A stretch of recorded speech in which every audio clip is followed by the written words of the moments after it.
Bagaimana kabarnya hari ini?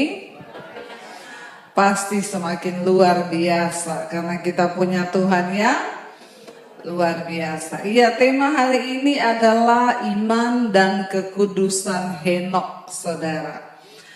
Henok itu tidak terlalu banyak tercatat kisahnya di dalam Alkitab, ya. Tetapi kalau kita melihat dari Kejadian pasal yang kelima, Henok itu adalah keturunan ketujuh dari Adam, ya.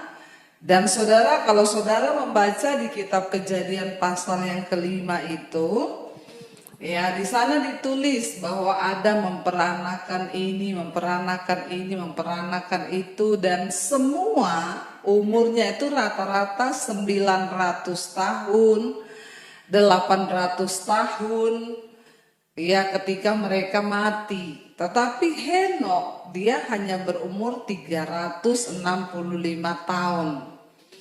Ya, tapi kenapa nama Henok tercatat di Alkitab? Semua orang yang namanya tercatat di Alkitab pasti ada sesuatu yang luar biasa. Amin apa amin? Kalau nggak luar biasa dosanya, luar biasa benernya. Ya, jadi kita mau ambil yang mana ini? Yang luar biasa tentu benarnya, amin, ya. Yuk kita lihat bersama Kejadian pasal yang kelima, saudara. Ya, ayat yang ke-18 saja, nanti saudara baca ayat dari yang pertama ya, karena saya akan langsung lompat, nanti kelamaan tuh nama-nama semua. Kejadian 5 ayat 18 berkata, kita lihat sana ya, di firman Tuhan berkata, setelah apa? Yared hidup 162 tahun, ia memperanakan Henok. Jadi nama papahnya Henok itu siapa? Yared, ya, dia keturunan ketujuh. Henok ini dari Adam. Jadi ini manusia awal-awal ya. Lalu ayat yang ke-19 dikatakan, ya, ayat 19, dan Yared masih hidup berapa? 800 tahun setelah ia memperanakan Henok, dan ia memperanakan anak laki-laki dan perempuan. Jadi dia masih hidup 800 tahun lagi. Ya, semua kalau saudara baca dari atas itu 900, 800, 900, 800. Ayat yang ke-20 dikatakan di sana, jadi Yared mencapai umur 962 tahun, lalu ia mati. Nah, ayat 21 berkata, setelah Henok hidup berapa? 65 tahun, ia memperanakkan Metusalah. Ya, jadi Henok hidup nih 65 tahun, dia punya anak namanya Metusalah. Ayat 22 di sana dikatakan, dan Henok hidup bergaul dengan Allah selama 300 tahun lagi setelah ia memperanakkan Metusalah, dan ia memperanakkan anak-anak lelaki dan perempuan. Ayat yang berikutnya 23, jadi Henok mencapai umur 365 tahun. Ayat 24, dan Henok hidup bergaul dengan Allah, lalu ia tidak ada lagi sebab ia telah diangkat oleh Allah. Cuma itu catatan tentang Henok. Saudara, Henok ini umurnya tadi berapa dikatakan? 365 tahun. Kalau dibandingkan papahnya yang 900 tahun lebih, berarti kan Henok ini gak ada separuhnya ya. Kalau orang umur 90 tahun, berarti Henok ini ibaratnya cuma 30 tahun. Lalu dia gak mati. Kalau saudara baca semua kisah di atas, lalu matilah Yared, matilah ini, matilah itu. Tapi kisah tentang Henok, ya, cuma dikatakan dia itu ya hidup tadi apa? Coba kita kembali ke ayat 21 tadi dan 22, 21 dulu. Jadi Henok itu hidup ya ayat 20. Ayat 20 tadi dikatakan Henok itu hidup bergaul dengan Allah, ya. Ayat 21. Nah, dan Henok hidup bergaul dengan Allah selama 300 tahun lagi setelah ia memperanakkan Metusala dan ia memperanakkan anak-anak yang lain. Dan setelah itu catatannya, lalu Henok tidak ditemukan lagi sebab dia diangkat hidup oleh Tuhan. Henok tidak mengalami kematian. Dia tidak mengalami rasa sakit, dia tidak masuk rumah sakit, tapi dia diangkat hidup. Siapa yang mau diangkat hidup? Tidak ada yang mau. Anak-anak Tuhan di sini pada tidak mau, ya saya mau. Kenapa saudara? Sebelum Yesus datang nanti, sebelum masa penganiayaan besar, kita orang yang percaya dan hidup kudus akan siapa tahu besok, toh? Amin. Bagian kita adalah harus hidup di dalam kekudusan. Alkitab berkata Henok itu bergaul dengan Allah. Ya, dan dia tidak ada lagi sebab dia diangkat oleh Tuhan. Cuma 2 catatan di Alkitab yang berkata bahwa Henok hidup bergaul dengan Allah. Nah saudara, selama hidup kita ini kita bergaul dengan siapa? Saudara banyak bergaul sama siapa? Ya, kita bergaul dengan orang bijak, kita jadi bijak. Tapi bergaul dengan Tuhan jadi apa? Mulia. Amin. Saking Henok itu tiap hari bergaul dengan Allah. Bagaimana sih bergaul dengan Tuhan itu saudara? Apakah Henok di kamar terus? Dia tiap hari tidak keluar-keluar. Alkitab bilang dia manusia biasa, punya anak juga loh, memperanakkan laki-laki dan perempuan. Ya, Henok itu hidup bergaul dengan Allah. Nah hari-hari ini kita jangan hanya menjadi orang Kristen, tapi mari kita hidup bergaul dengan Tuhan. Ya kalau kita mau ingin jadi seperti Henok, ya kita meniru saudara. Tanpa kekudusan kita tidak mungkin melihat Tuhan. Makanya syarat pertama untuk bergaul dengan Tuhan, hidup kita harus kudus. Makanya tema hari ini iman dan kekudusan Henok. Amin. Tuhan gak mau dekat-dekat apalagi bergaul sama orang yang banyak dosa. Ya. Makanya Alkitab bilang Allah itu kudus, ya, dan barang siapa yang harus menjadi sahabat Tuhan, kita harus hidup takut akan Tuhan. Ya, bergaul dengan Tuhan itu artinya saudara, ayo libatkan Tuhan dalam segala hal dalam hidup kita. Ya, di dalam kita merencanakan sesuatu, melakukan segala sesuatu, ya enak saudara hidup bergaul dengan Tuhan itu. Makanya orang kalau hidupnya banyak bergaul dengan Tuhan, yang dia banyak dengar itu adalah suara Tuhan, bukan suara setan. Ya. Kita banyak bergaul dengan Tuhan, yang kita dengar ya suara Tuhan. Makanya hidup kita penuh damai, sejahtera. Tapi orang kalau tidak bergaul dengan Tuhan, ya tiap hari dia dengar suara setan.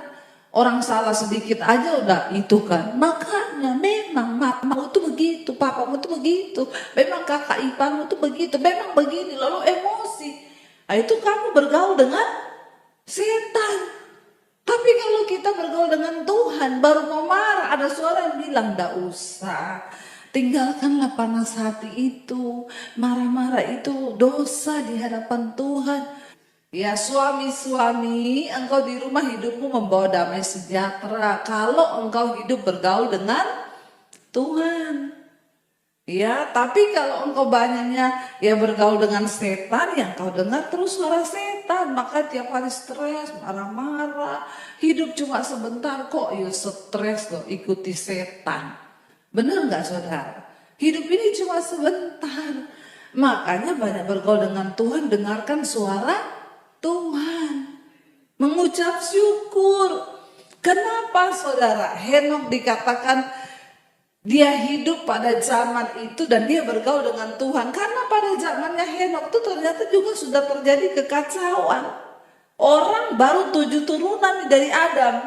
Dosa ternyata udah banyak. Saudara nggak percaya? Kita buka di Yudas. Ada catatan tentang hidup Henokh di Yudas. Yudas pasal yang pertama, kalau kita lihat saudara, ayat yang ke-14 ya. Yudas pasal yang pertama ayat yang ke-14 dulu dikatakan di sana, kita baca. Juga tentang mereka Henokh, keturunan ke-7 dari Adam, telah apa? Bernubuat, katanya, sesungguhnya Tuhan datang dengan beribu-ribu orang kudusnya, ayat 15, hendak menghakimi semua orang dan menjatuhkan hukuman atas orang-orang fasik karena semua perbuatan fasik yang mereka lakukan dan karena semua kata-kata nista yang diucapkan orang-orang berdosa yang fasik itu terhadap Tuhan. Henokh adalah orang pertama yang berbicara tentang eskatologi di dalam Alkitab, yaitu ilmu tentang kedatangan Tuhan. Henokh, ya. Kenapa Henokh diangkat Tuhan hidup-hidup? Ya, dia ternyata sempat di dalam generasinya dia mengucapkan saudara tentang satu saat nanti Tuhan akan datang dan dia akan menghakimi semua orang fasik. Nah, ternyata di zamannya Henokh itu orang-orang hidup seperti apa? Coba kita lihat dari Yudas pasal yang pertama ini, ya. Kita lihat ayat yang ketiga mulai saudara. Inilah orang-orang di zamannya Henokh, makanya Yudas menuliskan demikian. Seperti apa zamannya Henokh saat itu kita baca.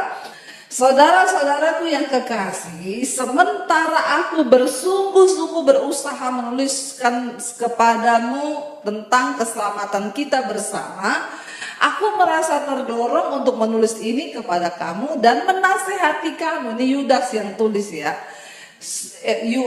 Supaya kamu tetap berjuang untuk mempertahankan iman yang telah disampaikan kepada orang-orang kudus ya.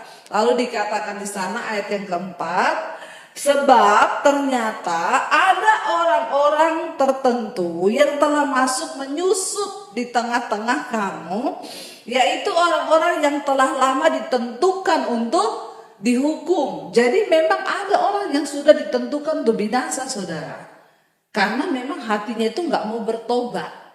Ya, makanya saya nggak heran kalau saya nasihati orang Kristen, kamu tuh loh mau bertobat begini, siapa tobat? Oh, memang ini ditentukan untuk binasa.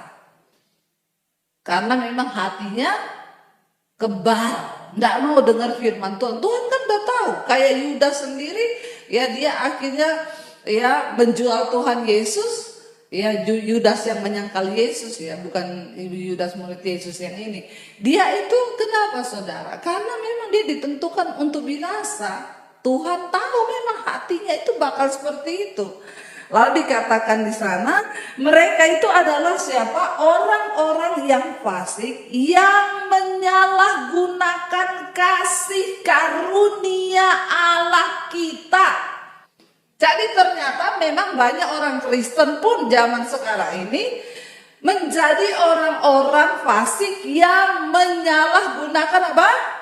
Kasih karunia. Udah apa-apa. Ya mau dosa kasih karunia. Untuk apa Yesus mati bagi kamu? Dia turun dari sorga kok kamu masuk neraka?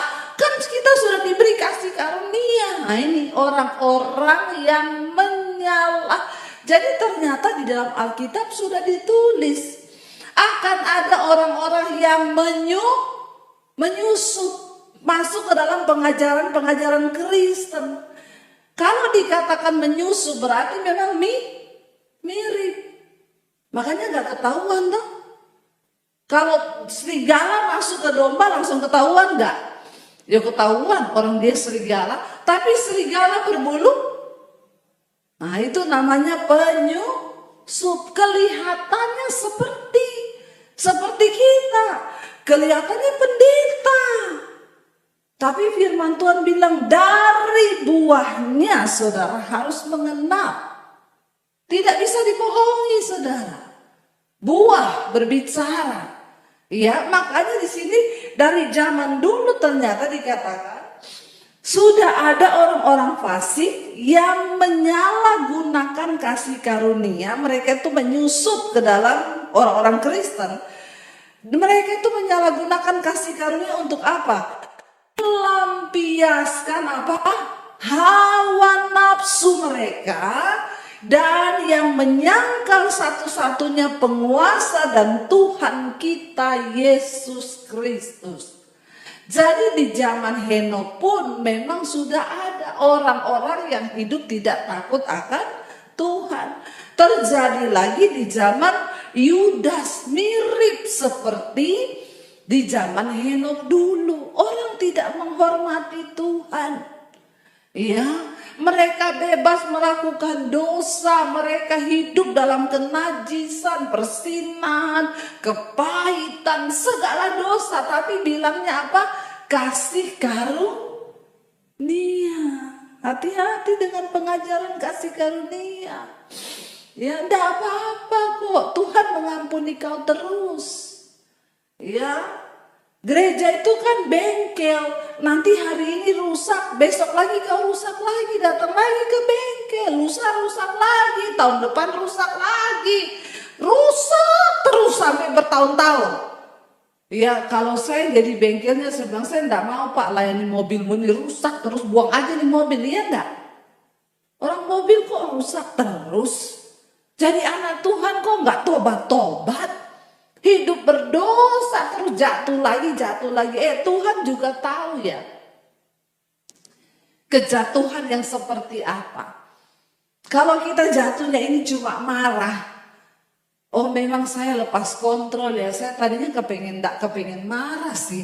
Tapi akhirnya marah. Ampuni aku Tuhan. Itu Tuhan maklumi. Itu dosa namanya hilaf. Tapi kalau bersinah, selingkuh, homo itu bukan hilaf, itu doyan. Ya, perlu bertobat. Jangan main-main dengan kasih karunia loh saudara. Ya, kita bicara tentang kekudusan hari ini saudara. Ini zaman sudah mau selesai dunia ini. Kemarin ya Elon Musk sudah orang pertama sudah berhasil dipasang chip di otak. Ya ini lagi dalam masa pemulihan. Tanggal 29 Januari kemarin. Percobaan pertama pemasangan chip di otak manusia. Ya saudara kita ini semua data kita kan sudah diambil. Ya nanti kan ke depan ini memang ini Alkitab yang ngomong, Tuhan bilang, kitab Wahyu bilang. Semua orang akan dipasang tanda itu. Dan siapapun yang tidak pakai tanda itu tidak bisa beli, tidak bisa jual. Ya, chip itu nanti akan dipasang. Chip itu apa saudara? Saya pikir-pikir chip itu paling ya ini loh. SIM card kita ini kan di sini sudah ada M-Banking. Makanya sekarang semua sudah sinkronkan antara NIK sekarang sama chip. Jadi ke depan orang nggak bisa ganti-ganti nomor lagi. Ini semua sedang diproses menuju kepada pemasangan chip. Nanti ketika tiba waktunya, dulu saya pikir, wah masih lama. Memang waktu saya berkhotbah awal-awal saya bertobat, saya baca tentang artikel itu. Ya, mereka bilang perusahaan Mondex itu bilang mereka akan usahakan pembuatan chip itu sudah selesai 2020. Waktu saya khotbah baru saya bilang, waduh masih 2020, masih lama itu. Mungkin saya masih hidup atau sudah mati kali. Ternyata ini sekarang sudah 2024. Iya enggak? Dan tanpa terasa. Dan memang itu terus saudara. Ya berlaku. Makanya saya bilang ya memang saudara ini akan mengarah ke sana. Ya, kita nih sekarang sudah KTP kita semua sudah elektronik kan. Saya tuh loh dikejar-kejar dari kelurahan, Bu, pergi ke Dukcapil, Bu, sana foto, Bu, supaya Ibu nggak usah bawa KTP yang ada ini lagi. Ibu sudah dipasang aplikasi di handphone. Semua aplikasi, saudara. Ya, jadi nanti kita, ya saya bilang, enggak mau saya Pak, jangan dulu. Kenapa? Nanti kalau pemasangan chip saya duluan yang dipanggil. Iya, karena saya sudah ada di aplikasi. Ya, ini semua mengarah, saudara. Dulu saya pikir gini, enggak mungkin lah di Indonesia mau pakai gitu. Orang semua juga belum ada bisa pembayaran, semua pakai cash. Sekarang saudara di kampung-kampung, saya lihat mas-mas itu, Mas beli rokok ya berapa satu bayarnya pakai apa? OVO ya. Ya ini scan, ting. Ih, orang di desa, saudara. Bayar pakai apa ya? Dana ya, ting. Oh memang benar. Semua sedang mengarah ke sana. Ya. Malah sekarang itu kan lebih canggih lagi. Kemarin yang Elon Musk itu pemasangan pertama itu dia bilang, ini sangat baik sekali karena WHO sangat mendukung. Ya, WHO sangat mendukung. Kenapa? Bicara tentang kesehatan. Kalau sudah pasang chip itu, gampang terdeteksi kena kanker, kena sakit apapun, langsung nyala. Saya pertama pikir gimana ya, teman saya, saudara, teman saya itu dia sekarang pakai, nggak tahu kayak alat apa itu ya ditanam di sininya dia, kayak chip, saudara. Kita lagi makan, bunyi HP-nya, tirit. Kenapa Pak? Aduh, gula saya naik. Loh kok bisa tahu? Iya Bu, ini ada chip dipasang di sini. Jadi ini disinkronkan ke handphone saya aplikasinya. Jadi dia lagi makan, tirit, gula naik. Berhenti makan, saudara. Karena alarmnya bunyi. Canggih ya Pak ya. Kalau kita tirit, jatuh tempo. Haleluya. Kalau saya bilang sama dia, saya enggak Pak, HP saya punya tirit apa? Saldo naik, amin. Ngapain gula naik dipantau, saudara? Ya, tapi ini akhir zaman dan benar-benar terjadi. Nanti semua akan dipasang, kolesterol naik, nanti dipasang di aplikasi, semua aplikasi. Dan hidup kita ini semua bicara tentang frekuensi. Bayangkan saudara. Ya ini aja manusia mulai dikontrol kan loh, chip gula bunyi, tirit, lagi makan stop makan. Sudah dikontrol nggak? Iya. Ya. Tanpa kita sadari saudara. Dan bisa dihentikan kan? Nggak bisa ini dihentikan. Ini adalah penggenapan firman Tuhan. Kita hanya bisa mensosialisasikan ini adalah firman Tuhan. Mau di stop, enggak bisa. Mau suruh pemerintah stop, enggak bisa. Memang firman Tuhan harus digenapi.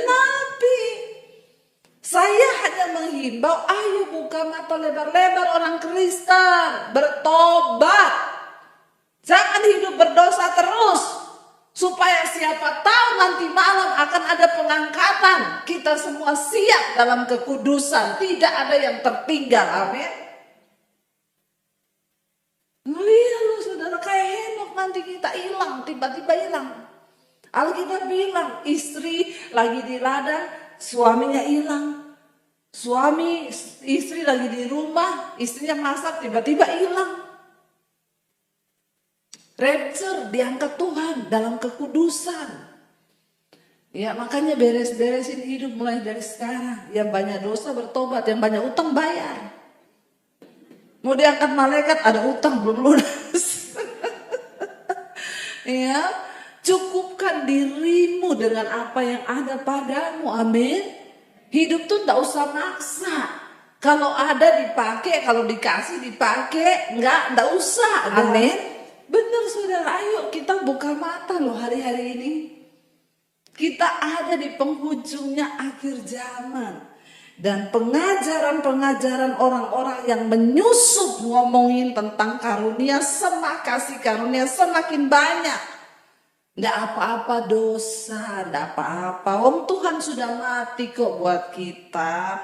Ya masa sih kita nggak masuk surga? Yesus aja turun dari surga karena kasihnya menyelamatkan kita. Masa cuma karena kita homo, kita lesbi, kita selingkuh, kita kepahitan, masa kita nggak masuk surga? Orang kudus, Henok hidup kudus, bergaul dengan Tuhan, terangkat hidup-hidup. Ya, jadilah sahabat Tuhan. Lalu kita lanjut ayat yang berikutnya, dikatakan dosa-dosanya apalagi saudara di sana. Ya, kita lanjut Yudas tadi, ya.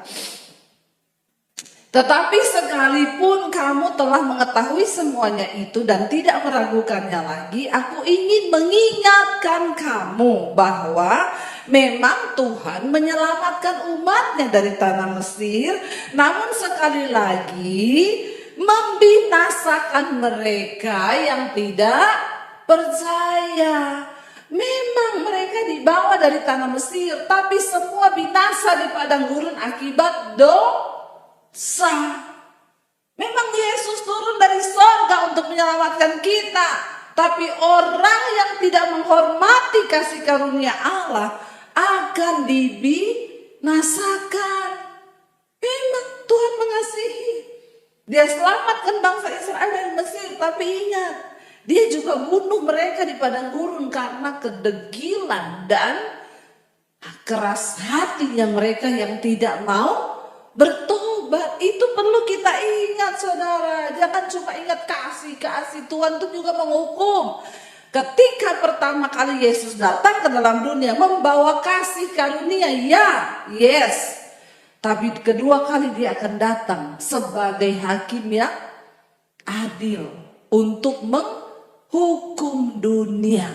Ayat yang berikutnya dikatakan, ya, ayat yang ke-6 dibilang di sana saudara, dan bahwa ia menahan malaikat-malaikat yang tidak taat pada batas-batas kekuasaan mereka, tetapi yang meninggalkan tempat kediaman mereka dengan belenggu abadi di dalam dunia kekelaman sampai penghakiman pada hari besar. Malaikat aja ditahan dalam batas-batasnya Tuhan. Siapa kita sampai kita ini ngomong kasih karunia terus.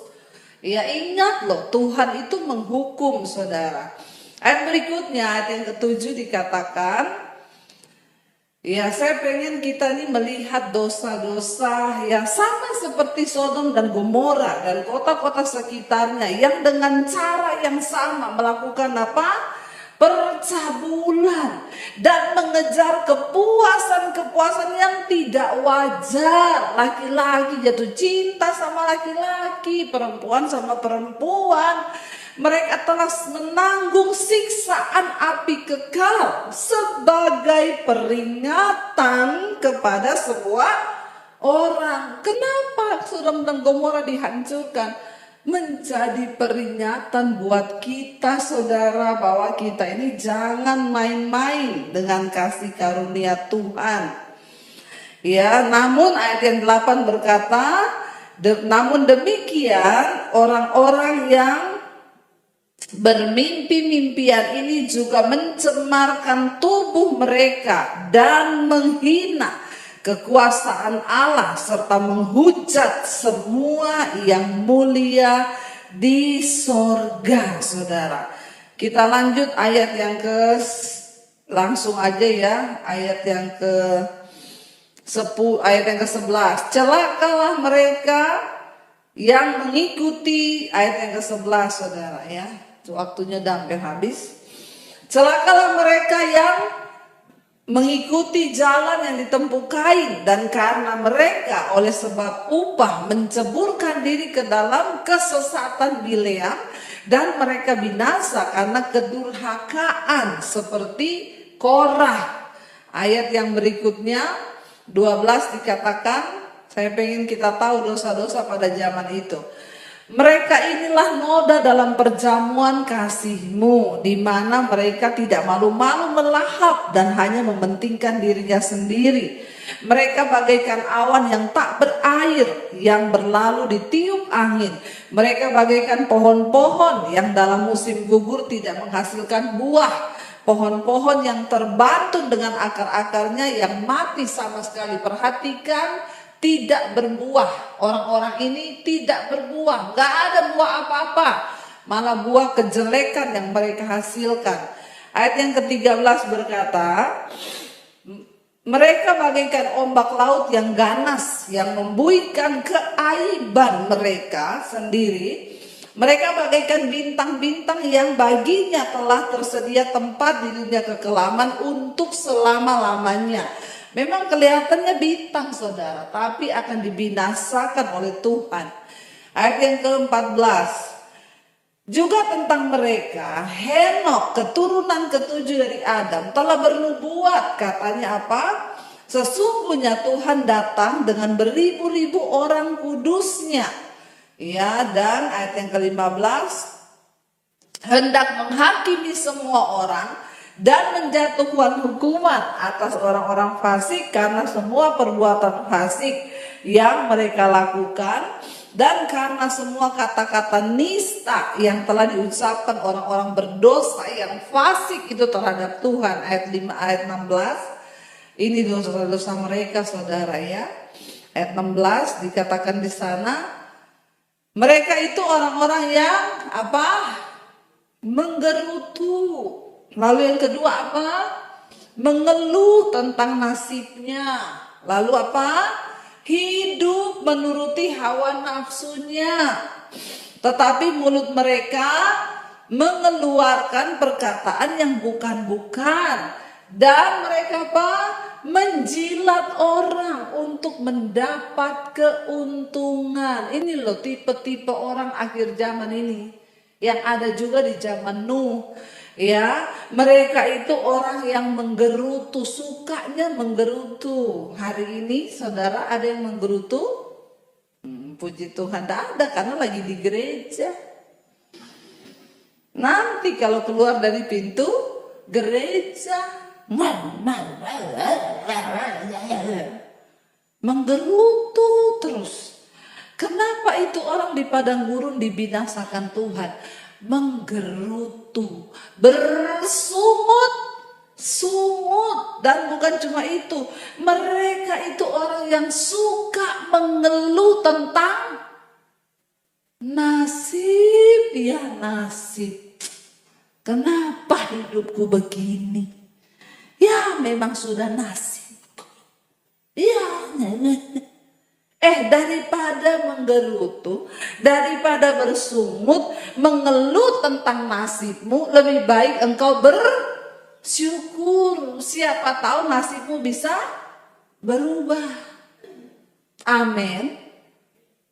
Ya, bisa nasib itu dirubah. Tergantung dari cara hidup kita. Dan tunggu, kan Tuhan bilang, kalau kau tidak menjadi lelah, kau akan menerima hasilnya. Tuhan muliakan pada waktunya. Tapi yang namanya manusia lebih suka menggerutu. Apa dikit menggerutu, apa dikit mengeluh, apa dikit terus bersungut-sungut. Itu yang membuat bangsa Israel itu dibunuh di padang gurun. Semua angkatan yang keluar dari Mesir mati di padang gurun. Hanya yang berumur 20 tahun ke bawah yang hidup boleh masuk tanah perjanjian. Ini yang otaknya tidak tercemar. Bayangkan saudara, ya, mengerikan toh. Dosa itu ternyata menggerutu. Sudah tadi najis, hidup menuruti hawa nafsu. Tiap hari bersungut-sungut, hidup menuruti hawa nafsunya. Ya, mulut mereka tuh mengucapkan perkataan yang bukan-bukan. Ya, hati-hati anak-anak muda juga sekarang. Ya, banyak menggerutu. Nasibmu tidak akan berubah dengan menggerutu, justru terkutuk, Alkitab bilang. Ini ternyata dosa yang sangat bahaya. Ya, hidup menurut hawa nafsu, ya tidak peduli Tuhan. Ya pokoknya ya mau bersinah, mau apa terserah. Ya, tapi kan bagi Tuhan gak ada yang mustahil. Ya makanya dikatakan ayo ya berhenti berbuat dosa, tinggalkan semua itu. Lalu dikatakan ayat yang berikutnya di sana, ya kita baca ayat yang ke-15 ya.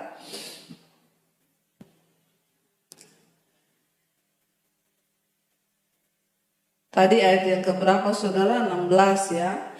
Oh iya 16 itu sudah selesai sampai di situ. Ya dan dikatakan sana mereka itu juga adalah orang-orang yang suka menjilat untuk mendapatkan keuntungan ya.